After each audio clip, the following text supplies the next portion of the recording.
Overgrowth, a darn good read original. Deep in the rainforest, a mushroom simply named the prosperity mushroom with special properties was found. Every plant that was in contact with its mycelium had grown exponentially in size. Bananas the length of an adult male's arm, and mangoes twice the size of a soccer ball. The possibilities were endless with this miracle fungus. If only I could make the food grown edible. The issue I keep running into is that the toxicity of the mushroom ends up in the end product. Any food grown and eaten would force the consumer into a violent fit of hallucinations and hysteria. Due to the side effect, the entire project is kept under wraps at a secret location.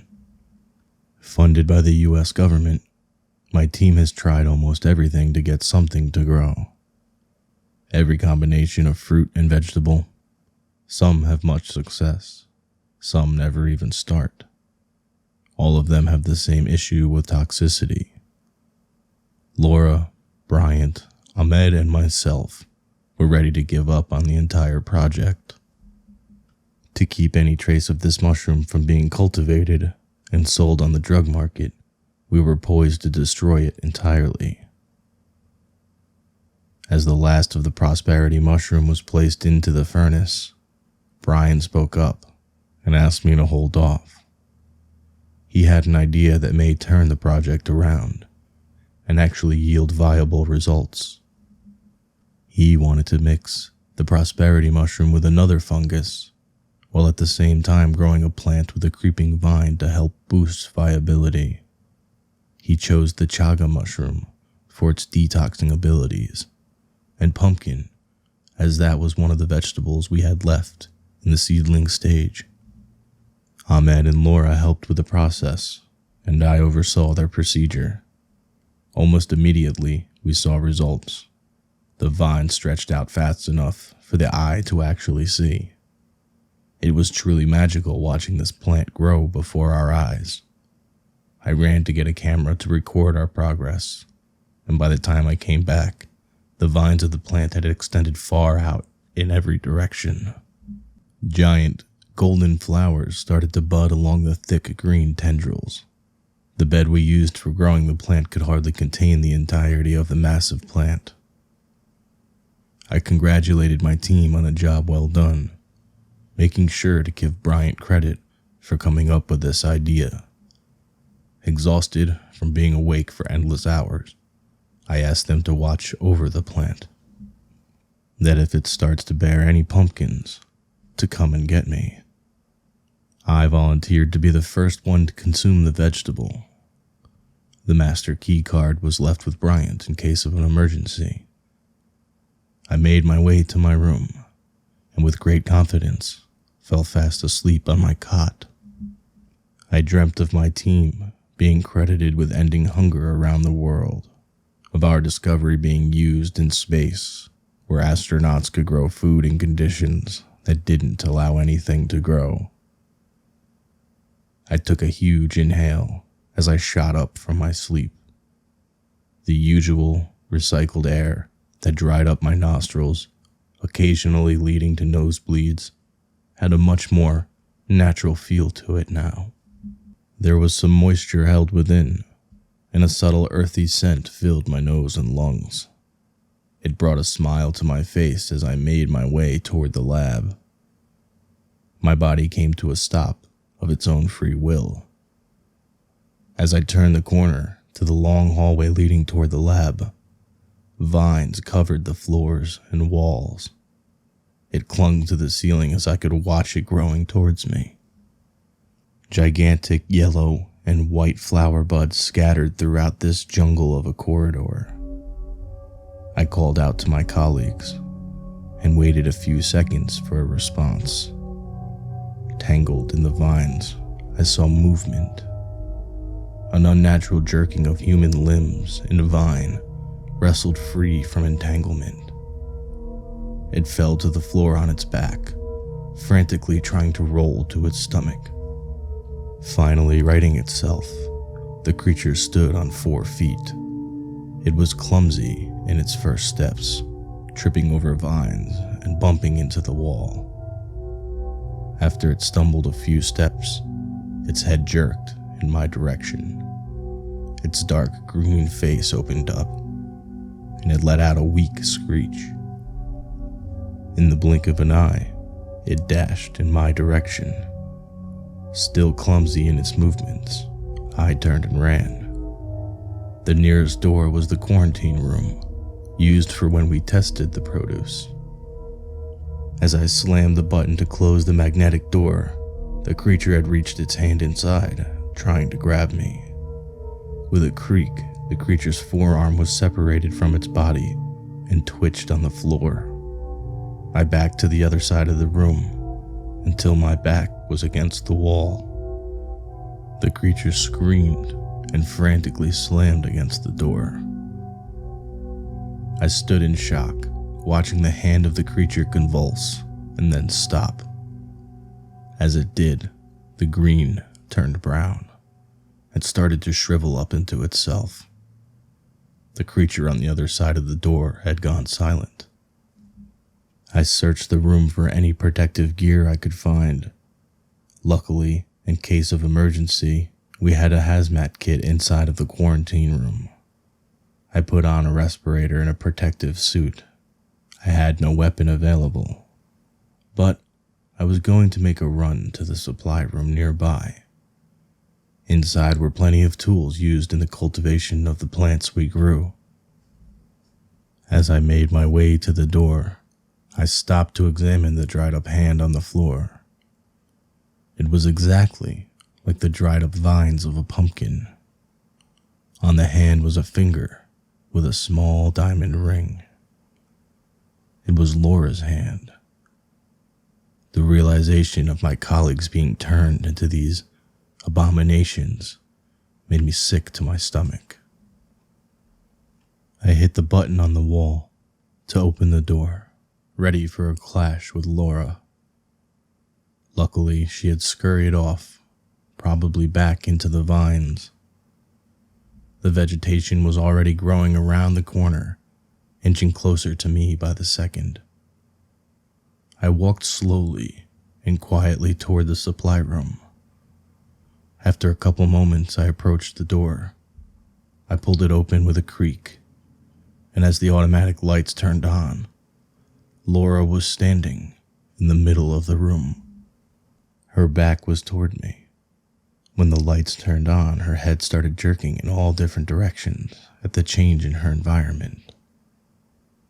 She hadn't noticed my presence yet, and the machetes were in between her and I. I stepped further into the room, approaching the shelves. I silently pulled a machete off the rack, always keeping an eye on Laura. With the blade in hand, I stepped closer to my colleague.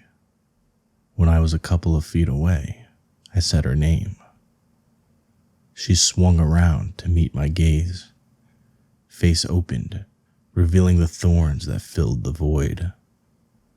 I called her name again, her head cocked unnaturally to the side. A chittering sound, similar to that of a rattlesnake, came from deep inside her. She moved quickly as she lunged toward me.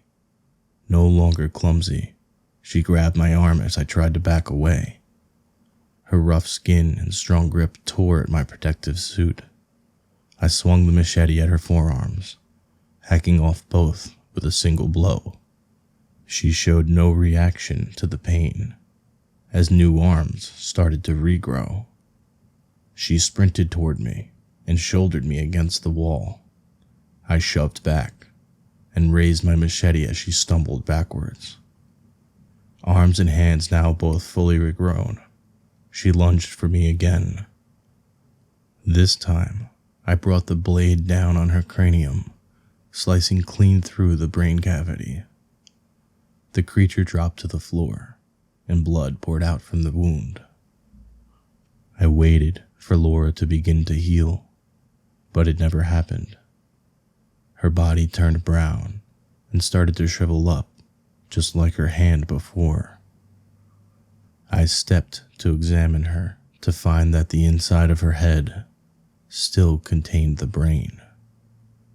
That must have been the reason why she knew to go to the supply room and wait for me. She knew that I would need something to protect myself. If Laura knew that, then Bryant and Ahmed knew that I needed the master keycard to escape the lab. I grabbed a second machete and lassoed it around my wrist. I stepped out into the hallway, which was now overtaken by gigantic creeping vines. I stepped back into the hall, half expecting it to grab me and turn me into an abomination. The tendrils didn't seem to notice me being there, so I proceeded toward the lab, stepping carefully to not trip over the roots. The further I walked, the more dense the vegetation became. The budding flowers had now bloomed and were filling the halls with pollen. The pollen was similar to walking through a smokescreen, making it hard to see even a few feet in front of me. As I approached the doors to the lab, a chittering sound droned from behind me. I turned and raised my machetes ready to defend myself. Nothing was there, yet the sound kept getting louder. Then suddenly the sound came to a halt. I frantically looked around for the abomination, searching the dense air for any sign of movement. Content that the worst was ahead of me, I turned slowly to enter the lab. As I did, a hand reached down from the ceiling, grabbing at my face. I lunged backward, away from my assailant, losing my respirator in the process. I took a shallow breath in, and it felt like I had inhaled hell itself. That was when I realized it wasn't pollen that had filled the hallways. It was spores, and they were now filling my lungs. I writhed on the floor in agony, my lungs searing hot. I was in so much pain that I hadn't realized that the hand that had grabbed my face was now around my throat.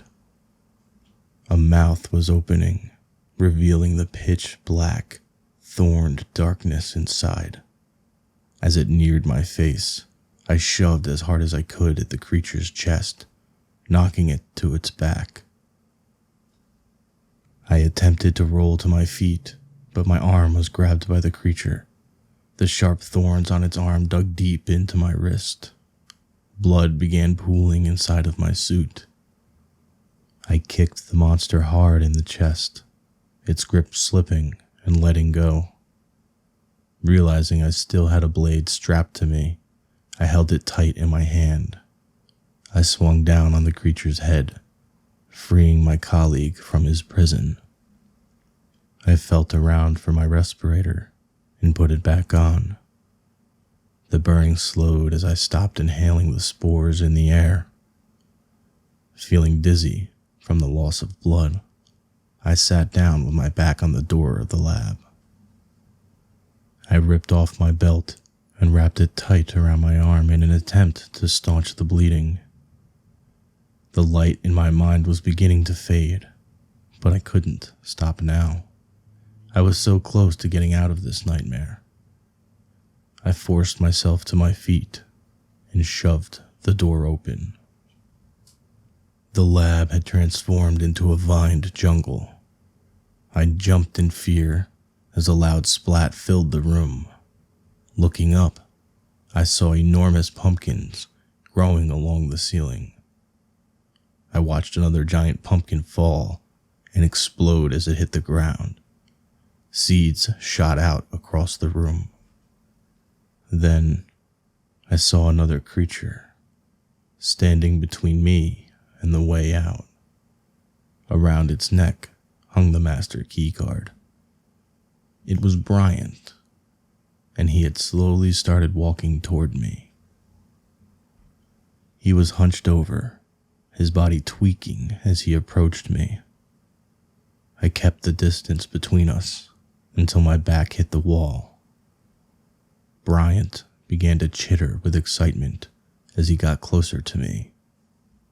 The dizziness had really begun to take effect, rendering me unable to move. Bryant was now just a few feet away, his arms outstretched reaching for me. With my vision now almost completely black, I watched a pumpkin land directly on his head. It exploded as it made contact, pelting me with seeds. They managed to find their way inside of my tattered safety suit. I watched Bryant's flattened head smack against the floor. Then I blacked out. I have no clue how long I was on the ground for.